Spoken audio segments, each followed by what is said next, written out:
And the fourth one is a spiral heat exchanger. I think this one is the interesting part. Most of the time, this is may refer to helical or coiled tube configuration. They can be easily cleaned, like efficient use of space. But mainly this spiral heat exchangers is coiled tube. We have like this. Or to make it more easy, let's start from center. Just like coiled spiral, coiled tube arrangement with two channels coiled one around, two channels coiled one around the another. We have two channels, which is the hot and the cold, so they coiled one around the other. Those two channels operate in a counterflow arrangement, offering excellent turn-down ratios while optimizing flow patterns. So most of the time, like the flow is here, counterflow arrangement. Let's see in the next slide what really it looks like. Yeah, this one, like let's say this one is the hot fluid that we have. As you can see, this one is the hot fluid that we have. So it comes here. This is in and this is out. And this one, if you see this one also, this is the inside. So as you can see here, it goes like this and like this, right? So what we are seeing is like it's counterflow arrangement.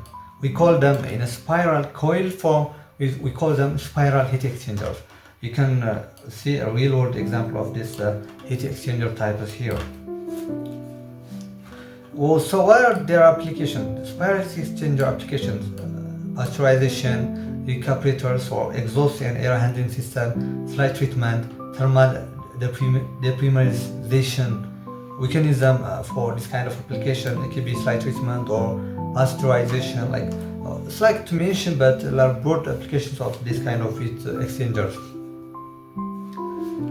Like I think this one is how do we have to select when we are selecting heat exchanger? The things that we have to consider. The first one is cost. We have to consider the cost of the heat exchanger. The second one is high and low pressure limit. Like we have to set the high amount of pressures that we need, so we don't have to go beyond that, and we don't have to go below the pressure that we set as a limit.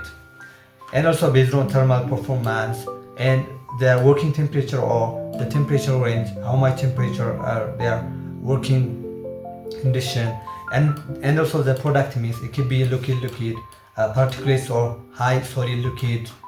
And at the same time, pressure drops across the exchanger. We have to even consider this thing: fluid flow capacity, cleanability, maintenance. This one is also an interesting part. We were saying like the plate heat exchangers, like we can simply clean them.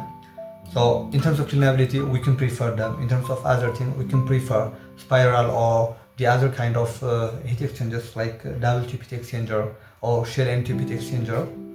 And materials required for construction. This one is also interesting because these days we were saying plate exchangers, we use titanium plates.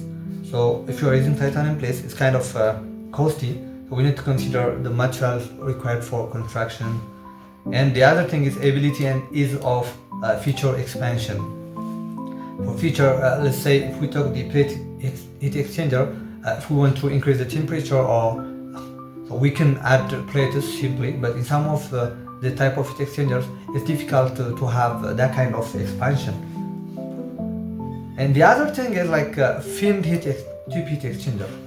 In case of heating air or gas, where the heat transfer coefficient are low, the surface area can be increased by the use of fins, either in transverse or longitudinal form, right? So in transverse, fin tubes are used for cooling process streams by air. Most of the time we use them for cooling process streams by air, but this one longitudinal fin tube units are most of the time used that high temperature and high pressure service where heat transfer rates are low.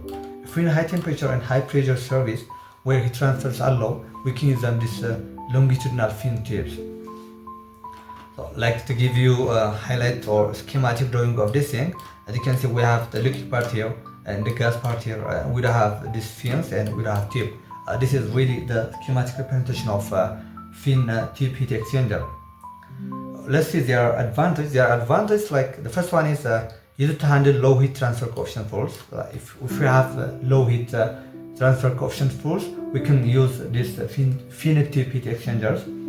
and they use it for cooling and heating of gases. We can use them for cooling and heating of gases.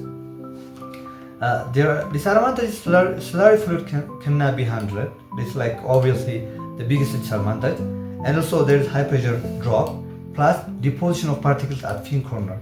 We can deteriorate the material through time.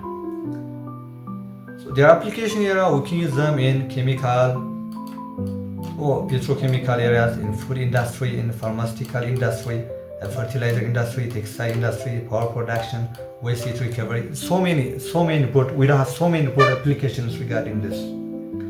So guys, thank you. This one was really interesting section about heat exchangers, and I hope you enjoy this session.